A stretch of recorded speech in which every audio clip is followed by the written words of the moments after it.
Recording will be posted on YouTube and linked on our website for those who missed the session or who want to watch it again.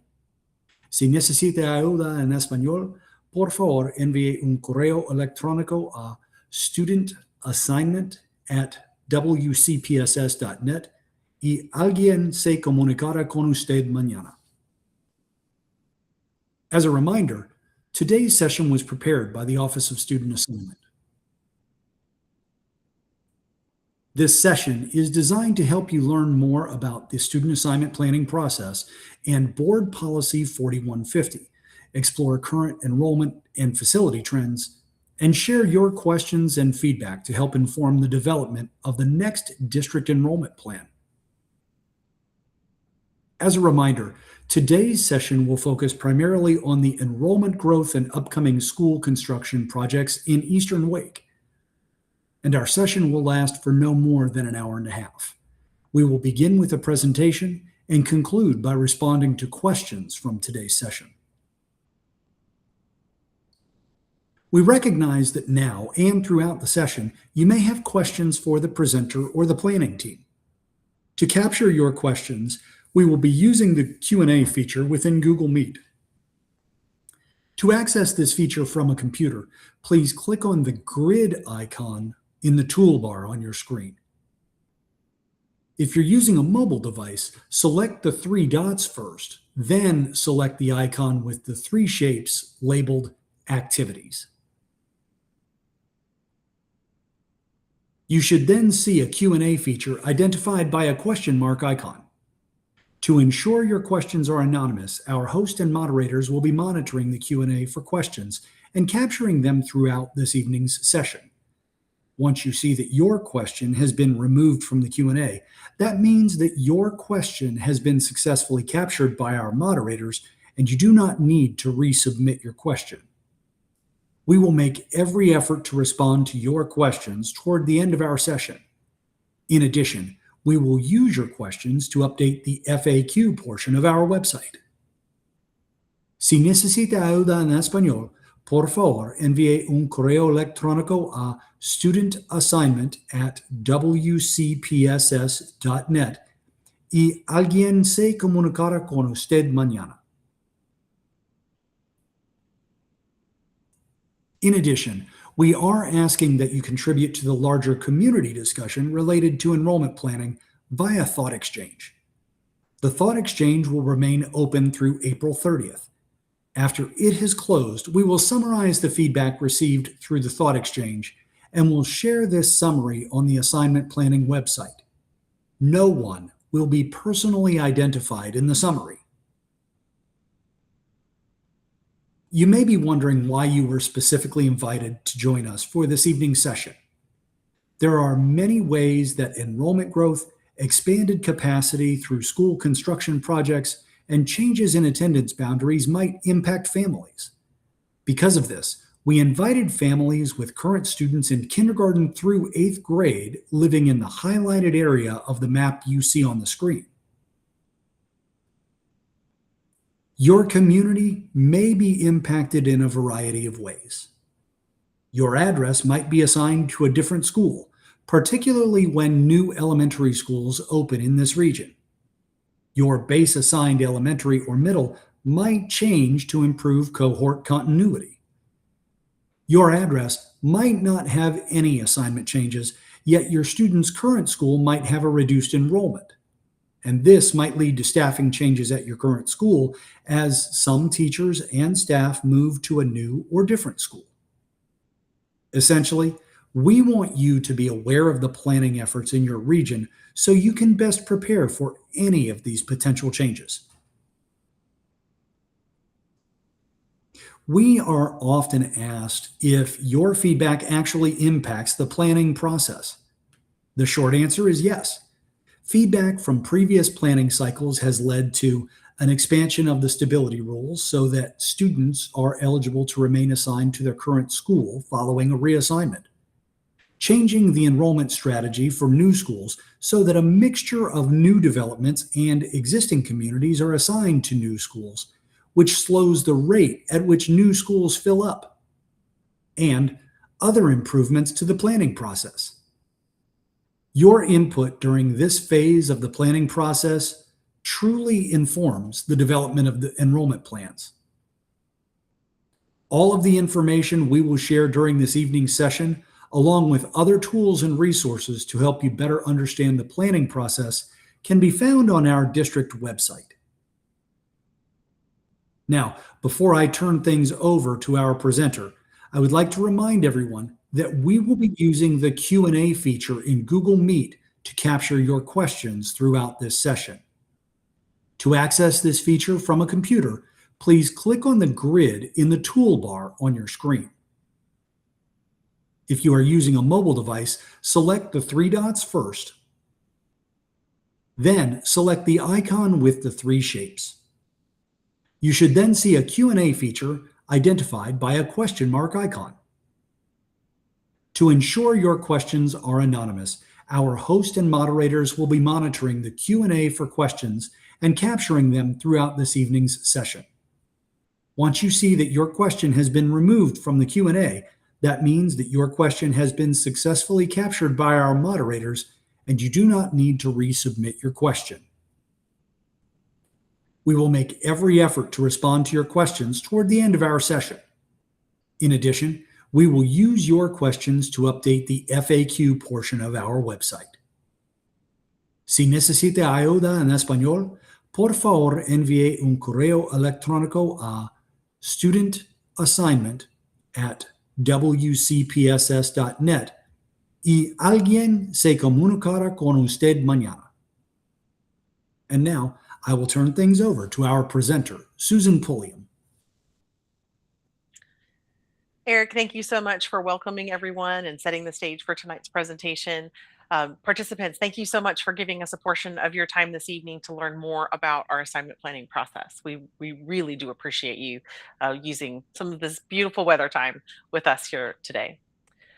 We also want to make sure that we have an opportunity to respond to your questions. So for the next section, while I am going to go over some detailed information, I'm going to try to do it relatively quickly so we can get to your questions as soon as possible. The first thing we want to make sure is that everyone knows that Board Policy 4150 is the district policy that guides the development of student enrollment plans. This policy has 4 specific pillars that it directs district staff to balance to the extent reasonable in terms of student achievement, stability, proximity, and operational efficiency. Each of these pillars do have very specific definitions within the policy. And so we're going to take a moment to share with you a video that helps to explain those pillars, just to make sure that everyone in the session tonight has a good foundational understanding of how this policy is written. Understanding student assignment.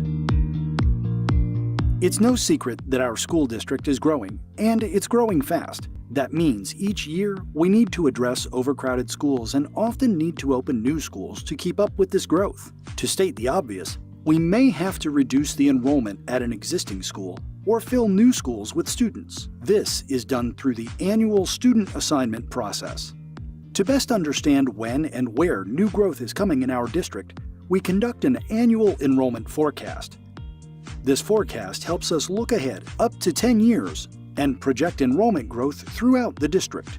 This information helps us update our capital improvement plan and to make more informed decisions related to school assignments. Each year, some students are assigned to one of our new schools or reassigned to an existing school. This ensures we have balanced school populations across the district. We know families love their schools and that student assignment decisions can be worrisome. That's why we want to be completely transparent in how we make them. Our school board has established 4 pillars that guide each and every student assignment decision. Here's what they mean and how they work together. Student achievement. We want all of our schools to provide the best academic opportunities for our students. This pillar compels us to think about whether a student assignment plan can help reduce high concentrations of poverty or low-performing students at some of our schools. Stability. Essentially, we try to keep as many children at their current school through the exit grade as possible. When reassignments are necessary, we provide the opportunity for some students to submit a stability transfer request and stay at their current school through the exit grade. Operational efficiency. This pillar is about making sure all of our schools and transportation resources are at their best use. Overcrowded schools are a problem. Classrooms packed with too many students are one thing.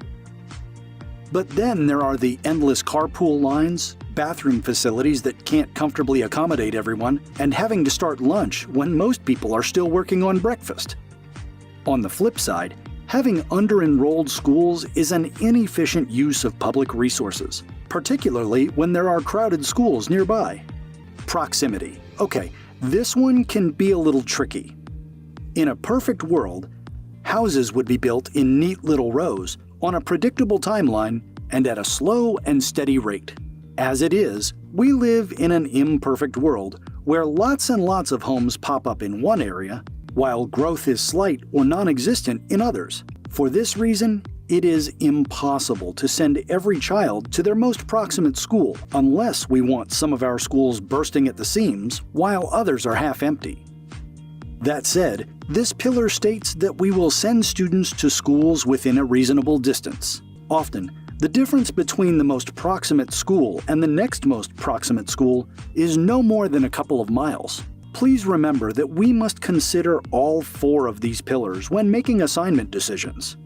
There is no priority among the 4 that applies in every situation. It's a balancing act that ultimately helps us come up with the best possible plan for everyone.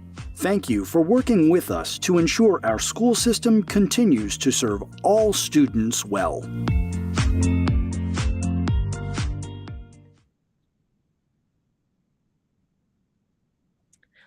We hope the video helped to clarify how board policy guides our work. And in addition to that policy, our staff uses essentially a 6-step planning process as we develop the annual enrollment plan. The 6 steps we're going to go through really briefly, as I mentioned earlier, so that we can get to your questions as fast as we can. For the 27-28 school year or school enrollment planning process, we've already completed the first 3 steps in the cycle, and we're actively in step 4, particularly the public engagement phase of that step. Please notice that one year cycle may be starting while the other year cycle is still completing. And so there are sometimes overlapping processes happening at the same time based on the different planning cycles. It's essentially a year-long process that continuously evolves and reviews data and information so that we can make the best decisions possible.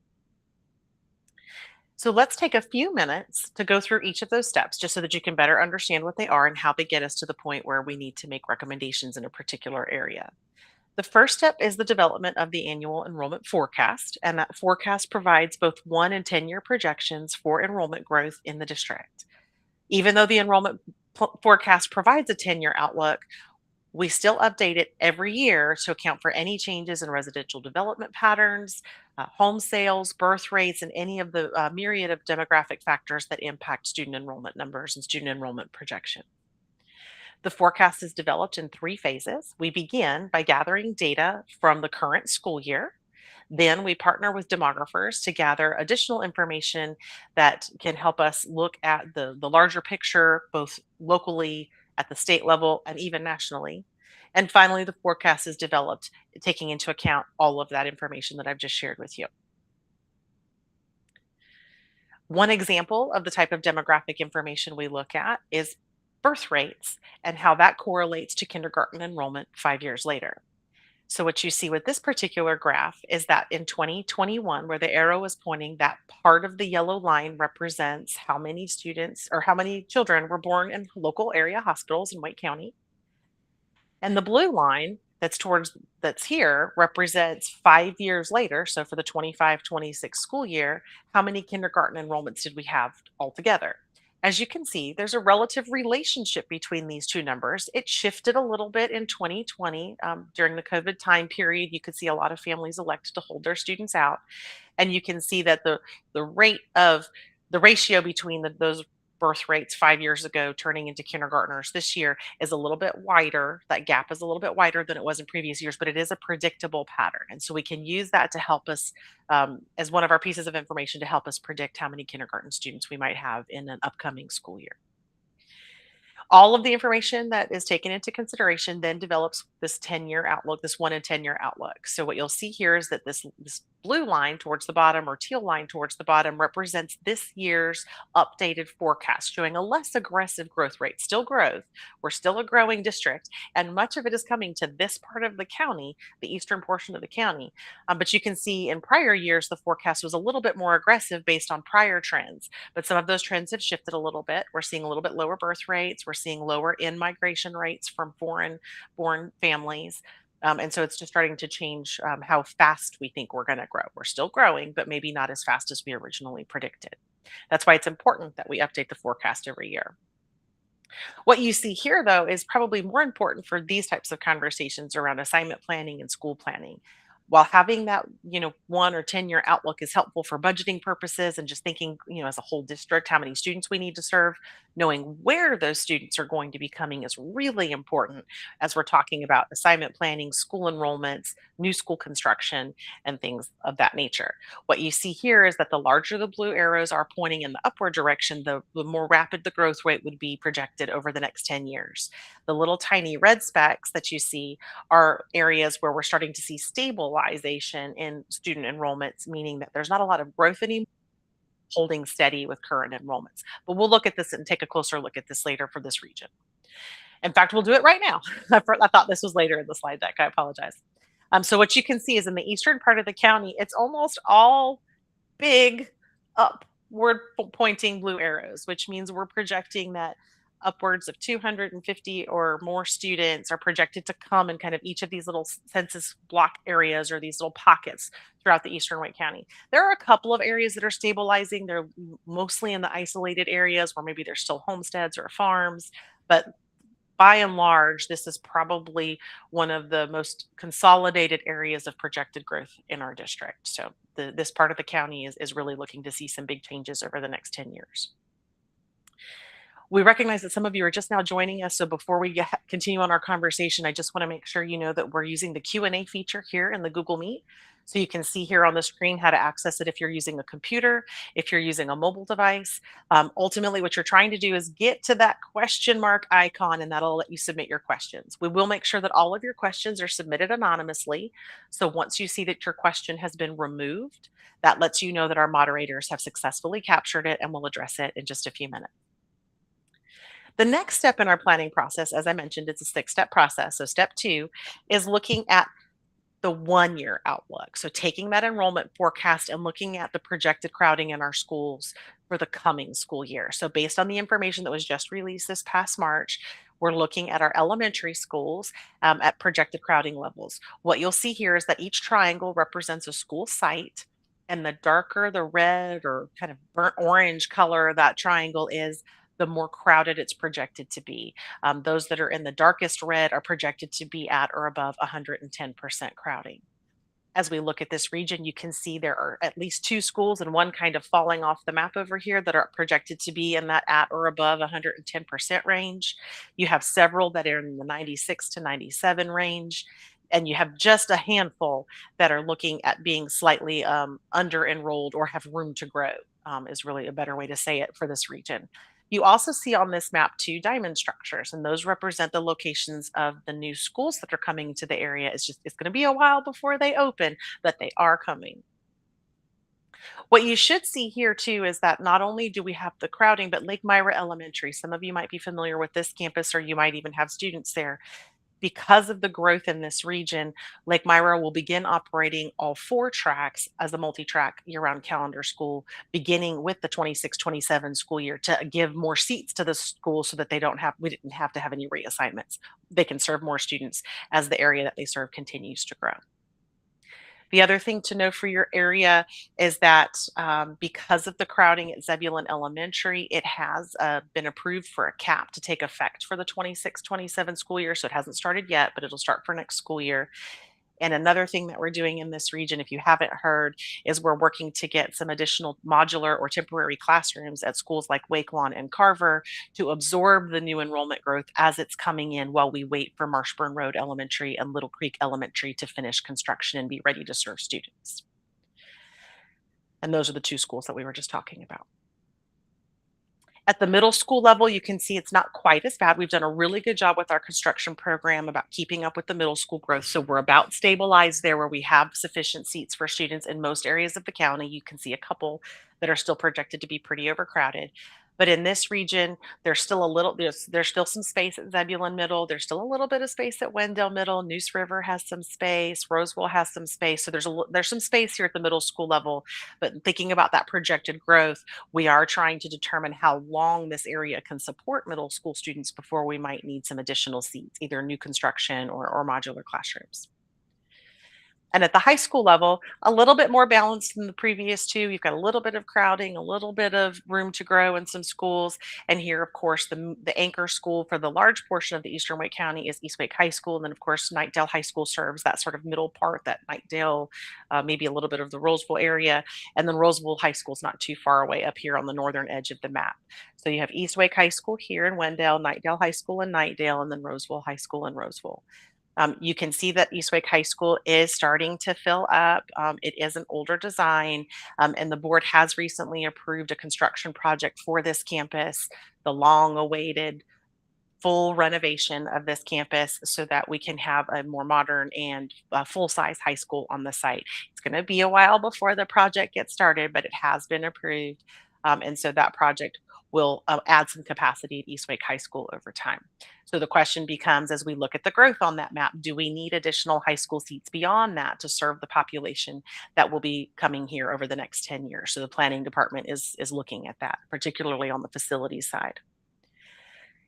Here, then you see we move into step 3. So we've looked at the forecast, we've looked at what the projected crowding is just for the very next school year, and now we're looking at how do those capital improvement projects or those new schools and major renovations impact how we might be thinking about assignment plans in the future. So here you'll see the laid out on table form version of all the new schools that are coming into the district over the next several years. And here you can see the timing of the opening of the 2 elementary schools. So Marshburn Road Elementary will serve as a swing space for Wendell Elementary during the 29-30 and 2030-31 school years while their campus is being renovated. And then Marshburn Road Elementary will open with its own attendance boundary as a brand new school in 2031-32. Little Creek Elementary right now is planning to just open in 2032-33.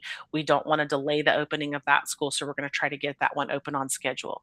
You may notice teeny tiny little stars or asterisks all throughout this chart. We do want to remind you that construction schedules are always subject to change based on many factors in the world, particularly of large school construction projects, but we work really hard to try to maintain these timelines. If there's any updates or changes to these timelines, we will certainly let the community know as soon as we know.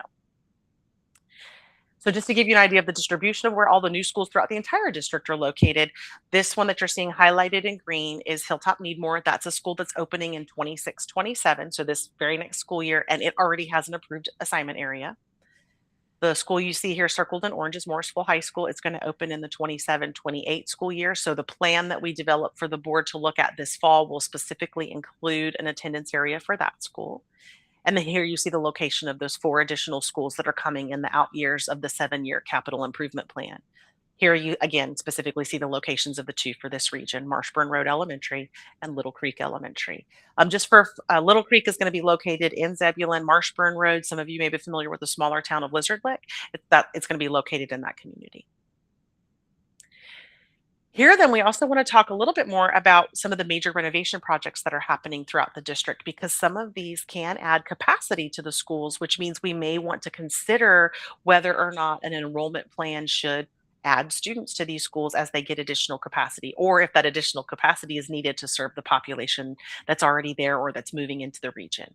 Here you see highlighted with the orange sort of squared off circles, the 4 schools in the region that are scheduled for renovations. Lockhart Elementary is already underway. It's actually scheduled to be completed in time for the 27-28 school year. Wendell Magnet Elementary School's project will start somewhere in the 29-30 school year. They'll move over to Marshburn Road, and then they'll have they'll be able to return to their campus in 2031-32. It'll be fully renovated. East Wake High School will again have a full renovation. So for those of you that are familiar with the campus, the north side of the campus that has that older building that's kind of had to be closed off for a while, removing that building will be part of this project. So that'll be a fully refreshed campus. And then Zebulon Magnet Middle will begin its renovation once the East Wake project is open, because once the East Wake campus is able, the students are able to move into their new school, the portion of the school that is on the southern side of the campus will be available to use as a swing space for a period of time. And so we'll be able to do the renovation at Zebulon Zebulon Middle. The gray shaded boxes on these bars are to let you know when you'll start to see dirt moving a little bit. There'll be some construction activity on the site. And then the green box just lets you know the school year. Sometime during that school year, the students will be able to move back into their fully renovated campus. So again, just a visual distribution of where all of these schools are across the district. Again, just looking at the same color palette. So the green circle here for Swift Creek Elementary lets you know this school's renovation project will be complete in time for them to move in for the 26-27 school year. The ones in orange should be completed sometime before or during the 27-28 school year. And then all the others on here are in those farther years out. And here you see many projects coming to the eastern part of the county that we wanted to highlight to show that a lot of renovation dollars are going to be spent in this portion of the county. Okay, so now we know how many students we're projected to have. We know what the crowding picture looks like. We know which new schools are coming online and which major renovation projects are scheduled to be complete. So then it's time to start thinking about our public engagement for our actual enrollment plan. And so that's what we're doing now. This process starts usually around March of every school year, and we usually try to do it 2 years out. This region, because it's being so impacted by rapid growth, and even though those projects are still a couple of years out, we've been engaging this community for a couple of years now and will continue to do so, because there will be just so many dynamic shifts in this area, and we just want to keep you in the loop, if nothing else, just to keep you informed. But also, as we get closer to needing to define those attendance areas for the new schools, we'll need your input for that process as well. So we're doing our public engagement. And anything that we do public engagement wise, we will summarize everything that we hear and learn, and we will put all of it on our assignment planning page. So this might be a page to bookmark and come back and visit. We update it regularly. You can see information that was captured during last year's Eastern Wake sessions. You'll see information that was captured during one of our earlier sessions for Eastern Wake, and you'll see updates from this session there as well.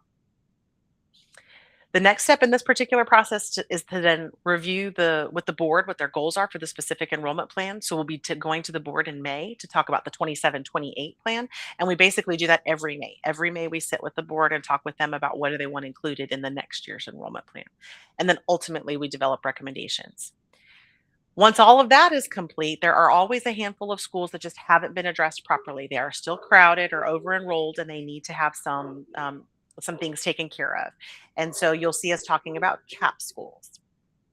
In this area, there are 2 CAP schools. Beaver Dam Elementary is a CAP school. It's in the Knightdale area. It's been capped for several years, so it's just on a continuing cap. And Zebulon Magnet Elementary, which I mentioned earlier, has recently been approved to be capped, and that cap will take effect for the 26-27 school year. So it's not in place just yet. It takes effect July 1. The next thing that we do then is start talking about what other types of utilization issues do our schools have that maybe cannot be addressed through the enrollment plan or through capping. Perhaps schools are underutilized that are running on a multi-track year-round campus, and they need to perhaps not run all 4 tracks. Or in the case of Lake Myra, perhaps they're a school that's overcrowded but could go to multi-track. Excuse me.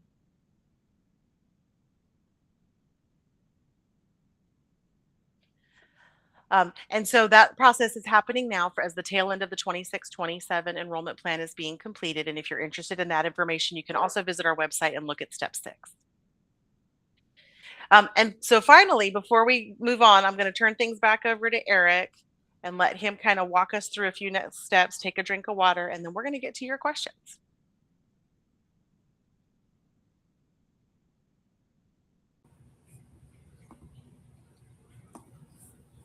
Susan, I'm just glad that my dogs are behaving at some level, because Susan and I both have multiple large dogs who like to talk to us and everybody else. So you might hear some in the background as we So sorry. work through. Yeah, hey, look, this is called life. Some of you have dogs in the background barking right now. We just can't hear them, but we like to. We like them.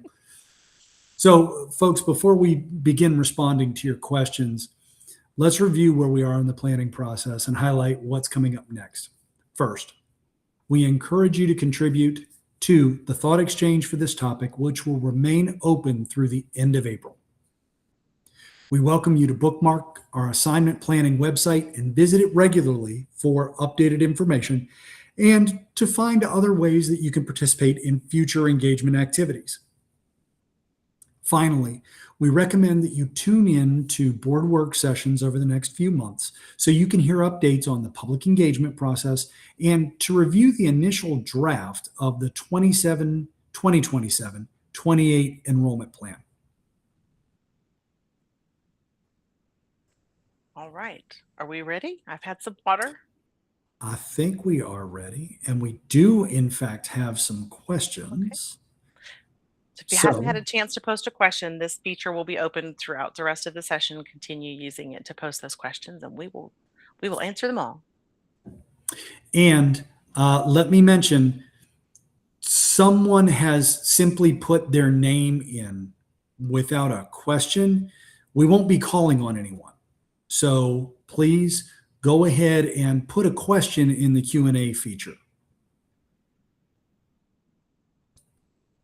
All right, can you add, this is under Transportation Facilities Calendar Enrollment. Can you add Broughton High School to the express bus from Wendell community? My daughter was on the express bus from the Leadership Academy before she transferred. There are numerous teens in Wendell that attend Broughton. We need express busing. Thank you so much for bringing that up. That's actually a little bit separate from the role of what we do in this work, but it is information I can share with our transportation and magnet planning teams that there is a desire to have additional transportation.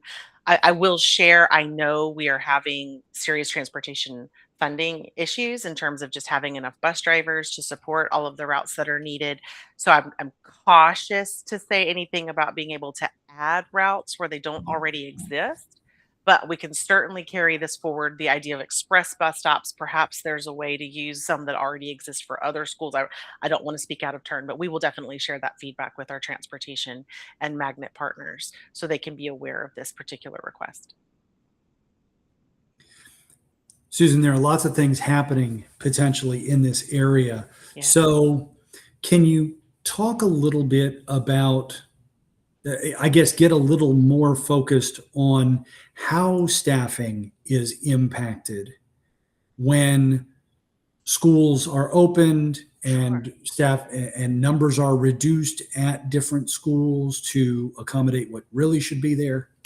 Gotcha. Yeah. So there can be some dynamic shifts at the elementary level when a new school opens.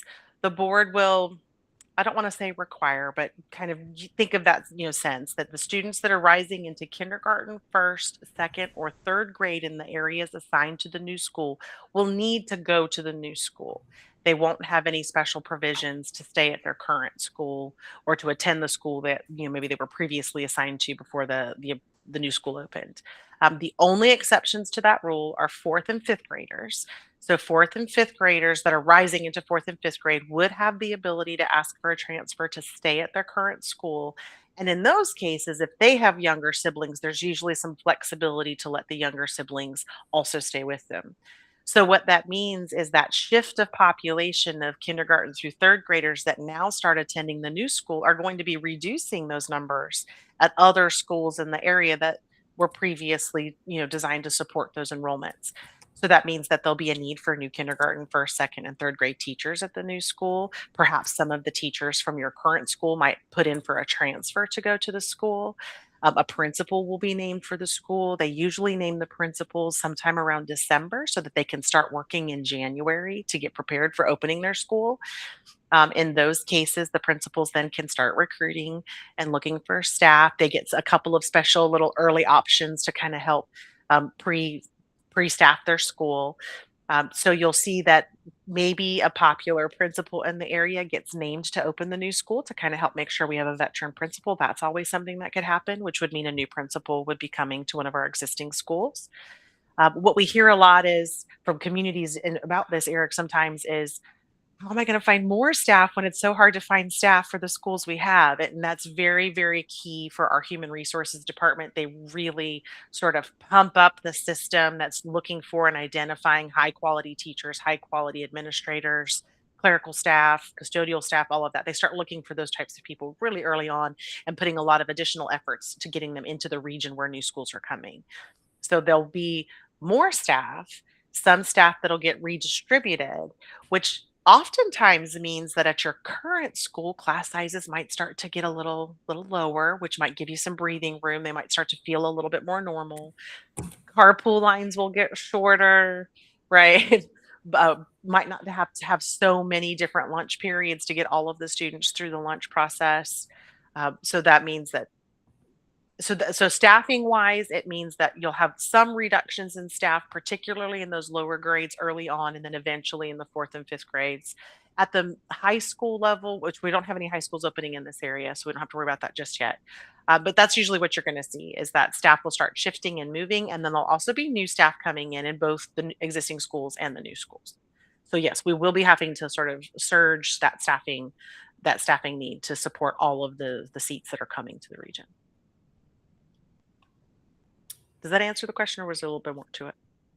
No, I mean, that by and large does. There Okay. was a question that started to come in relative to the general stability rules. Okay. And so, I know that we largely talk about elementary in this Mhm. area, but can you talk about what the current Sure. current Mhm. stability rules are? And it's important, folks, that we talk about current, because if the board shifts and says we need to change the way that the stability rules are impacting things, that will be their decision. So the current stability rules Sure. are what, Susan?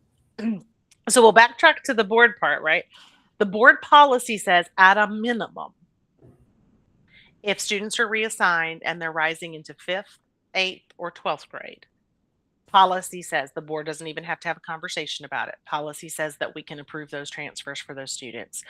Keep in mind that stability transfers at this stage are all without district transportation. So that's something families have to keep in mind. Can you provide transportation or get a few friends together and get a carpool arranged? There will no longer be bus service from your address to the originally assigned school, because those buses will now be going to the newly assigned school. So that's bare minimum. Board doesn't even have to have a conversation about it. Over the last several years, the board has been amenable, based on community feedback and staff recommendation, that we expand at the elementary level, that it's fourth and fifth graders that get to stay at their current school. And that if they have any siblings that are younger, they can also stay at the current school, and all of them can stay through the fifth grade.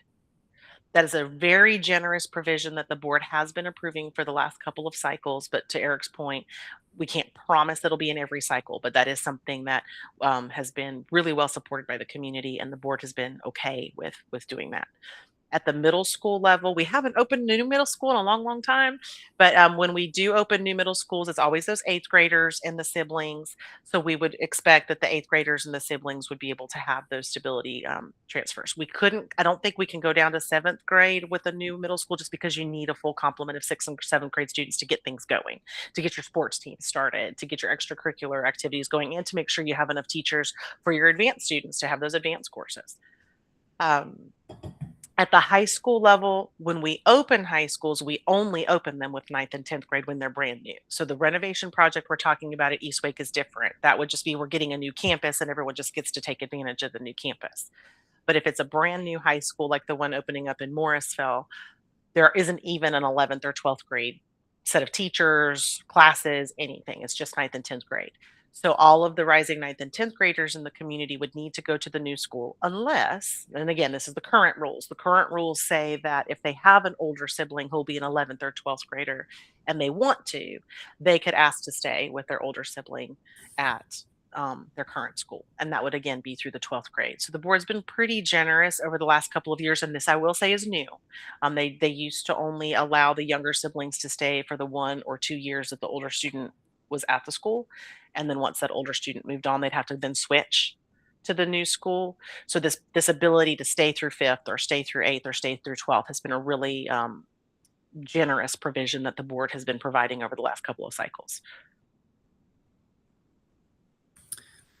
I'm trying to find a way to format this into a question versus Okay. the statement that it is. Sure. What role does student assignment play in how students are assigned to schools? Think BASE, Mhm. preferred calendar, and separately, who determines how the bus routes are going to be established? So the Office of Student Assignment is charged by the board through the superintendent to be the group that develops the boundaries, the attendance areas, the zones for the schools based on all the different kinds of data sets that we kind of talked through in steps 1 through 3. So the actual boundaries map, if you will, for each school that is determined by the Office of Student Assignment. So we have a very clear role in that process.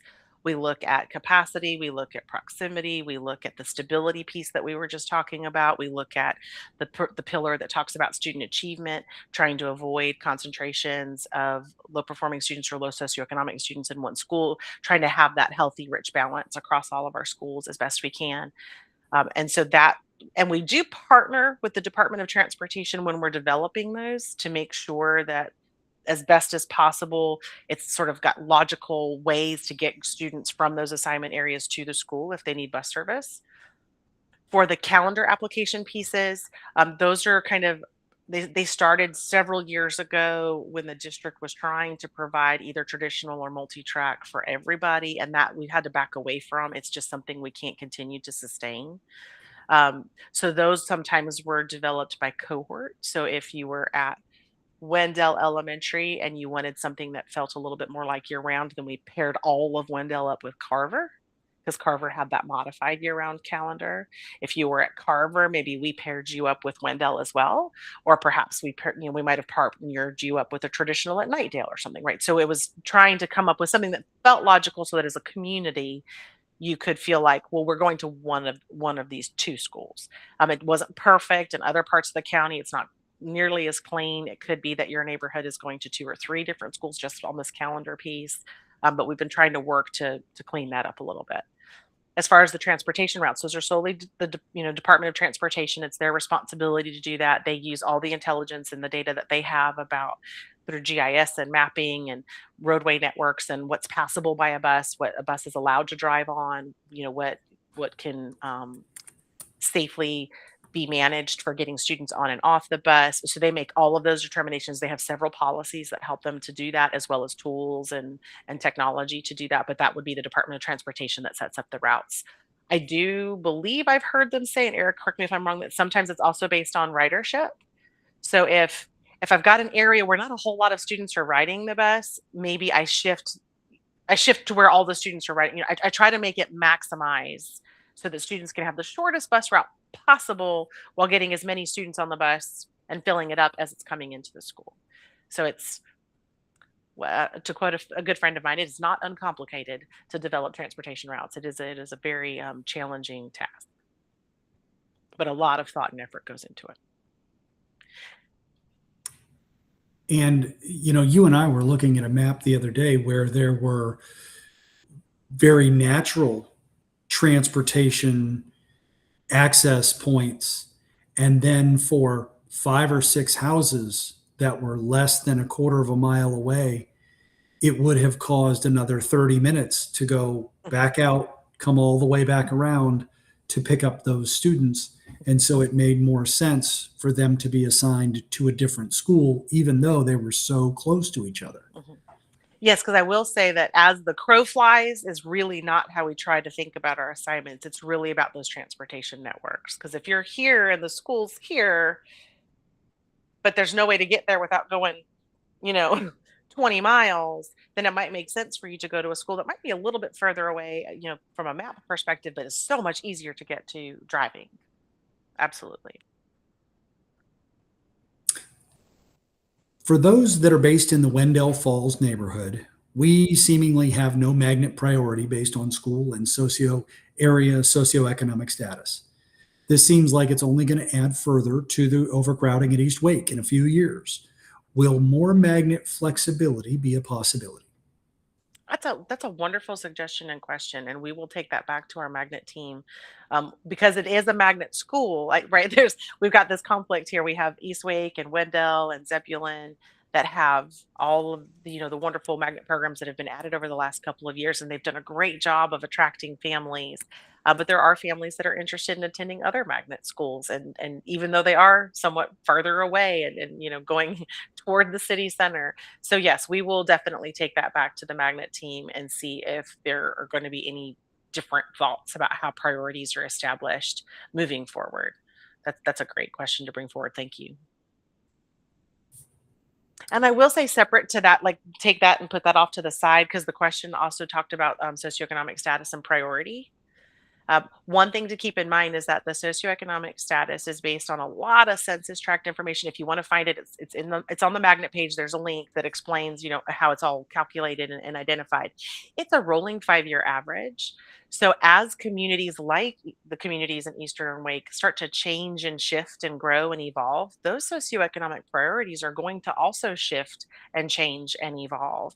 And it's quite possible that areas will benefit from the development in terms of becoming what would be considered medium or high priority. So it's also possible that over time, naturally, the area will be a higher priority draw area for magnet programs, even if the magnet program doesn't make changes. So I think there's two sides on that one that we can talk through. Someone submitted a question, and I need clarification on the question, because if it is meant as it's written, then I know that that's not an option, simply because we are not partnered with DOT. The question was, can you add Broughton by talking to DOT? And the answer is no. We are not partnered with the Department of Transportation. But if you mean NCDOT, then no. If you mean Right. our own internal Department of Transportation, as Susan explained, there is a huge strain on transportation as is. Don't know how far that conversation is going to be able to go, simply because, well, Susan, maybe we can talk just a little bit about what you know on a 10-year trajectory and how growth is in the area a big thing, but overall, we're going to be limited. Sure. I think we were talking early on, for those of you that might have joined us late, about the forecast. Don't start the video. Trying to get to that screen with the forecast. So in prior years, based on prior trends, we were having this sort of thought that if we kept growing at the rate that we were growing and followed all of those trends, that growth line would continue in this really upward direction to as many as 175 or 180,000 students by the year 2035, 36. And now we're seeing that trends have changed. Not just, it's really more nationally than locally, but also it's hitting us a little bit locally, to where we're still projected to grow, but now we're starting to look at a forecast that's a little bit more gradual, not as severe. And this is new for us. We've been on that sort of extremely rapid 3, 4, 5, 6. I think one year was as much as an 8% growth rate year over year for the last 10, 15, even 20 years, right? It's been a rapidly growing county. And so to have a little bit more of a leveling off is a bit of a welcome relief, but it also means that those increased funds that come with additional students, we're going to be flattening a little bit, right? We're going to be having just the same pot of money that we have, add in some inflation, throw in some reductions from the federal level, et cetera. So there's just not going to be a lot of resources to expand programs. Now that's over here. When it comes to transportation, I will say I have talked with our partners in transportation a number of times, and the buses themselves, we have sufficient number of buses. The gas funds, now today, the gas funds are not stretching as far as they used to, but the fuel funds are generally there for us because they're dependent on the ridership on the buses. It's really a matter of finding drivers. So you've probably heard about the national shortage and our local shortage of bus drivers. So continuing to try to identify ways to get more and more people to look at driving a school bus as a career or a profession or even as a second job is really something that we're having to do as a district to try to increase the number of drivers that are available. If we can get all of our current routes filled with permanent drivers, then there might be a time where we could take a breath, take a moment, and try to look and see where we could expand some routes. So I think the question that was asked earlier on, Eric, about maybe an express stop, we're going to take it to our magnet team. And we're not saying no, because it's really not for us to say yes or no to here in the Office of Student Assignment. But we just wanted to just lay out some challenges with adding routes right now. It's just very difficult for us as a district, but we certainly will see if there's a way to use existing routes and maybe let students, hop on a stop that already exists for some other purpose, maybe can be joined. I know, for example, from this area, someone mentioned the leadership academies. There's quite a few schools where you can get on an express stop and it'll take you to the Southeast Raleigh High School. And then once you get to Southeast Raleigh High School, you swap buses and then you get on the one that's going to take you to your final destination. I'm not sure if they've ever considered that for schools that are serviced by by the Enloe hub, right, or the Broughton hub. So we'll share that with the transportation department and the magnet team so that they can continue being really creative with how they think about routes. And keep in mind, Broughton doesn't have transportation really anywhere, so it's not just Eastern Wake, it's the whole county. No one really has transportation to Broughton except for the Bay students. That's an aside, just a thing. Susan, how the area of the eastern part of the county that you were able to show with lots of blue arrows pointing up. Mhm. I know for this presentation you may not have the other visuals, but what does that look like elsewhere in contrast? Sure. It's a little harder to see it on this because it's the full zoomed out version, but within our district, as you can see, the concentration of growth is really over here on the eastern side of the county and a little bit over here still on the western, southwestern edge of the county. But by and large, the rest of the county is starting to stabilize. We still see pockets of growth in Fuquay.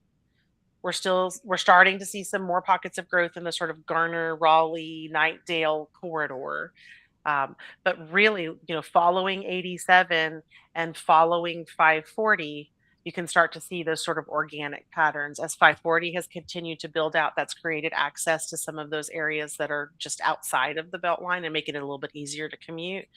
The area up here in North Raleigh is just much more established. They've been growing a lot longer, so they're starting to balance out. I don't want to say built out, but they're pretty close. There's not really a lot of land left over for subdivisions and things like that.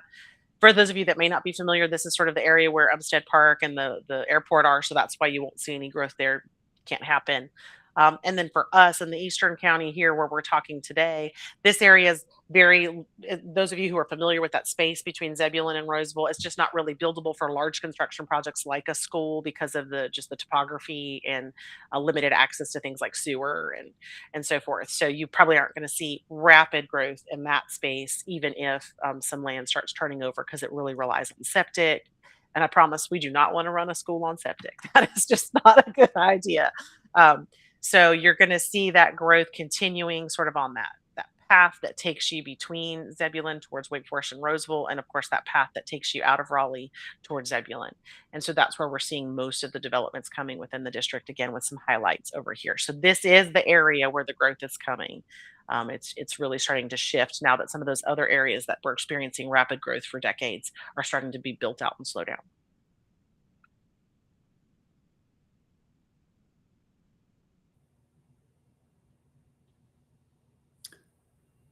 So for the moment, that has covered our questions that have been submitted. Okay. Is there anything more that you think these folks need to know in particular regarding Sure.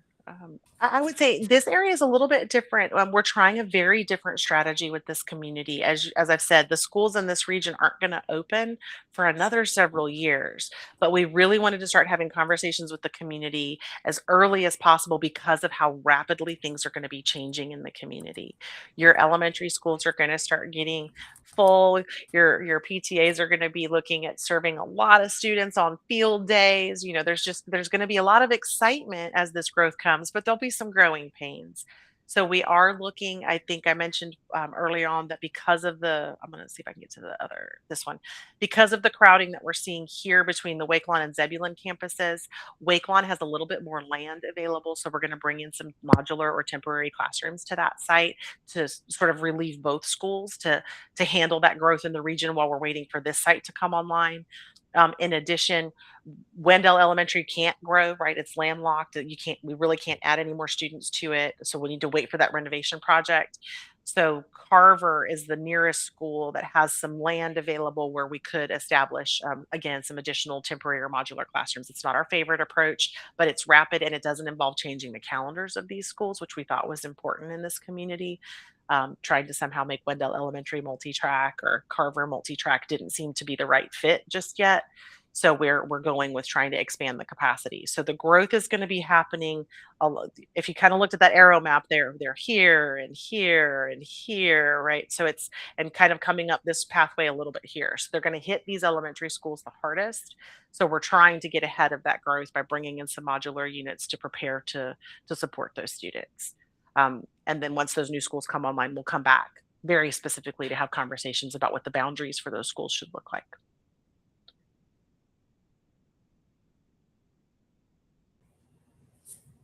Well, Susan, that's it for our questions. And folks, I know that we have reviewed a lot of information and we'd like to address as many of your questions going forward as possible. Please take a few moments and post any questions or comments using the Q&A feature. As you have done that, we've obviously addressed a number of those things tonight. We really do appreciate your participation in the session, and we encourage you to use the thought exchange going forward to make sure that anything that you are concerned about is heard and gets looked at. We hope that the session's been informative and that you better understand the overall enrollment planning process, and we tremendously appreciate your open and honest participation. The input and feedback you provide is vital in informing the development of the next enrollment plan. So, we'll present a summary of the feedback to the board during a work session in June. That means that thought exchange that will remain open until April 30th is vital to getting your voice heard within that board session. Please go in and rate comments and explore the exchange over the next few months. Thank you.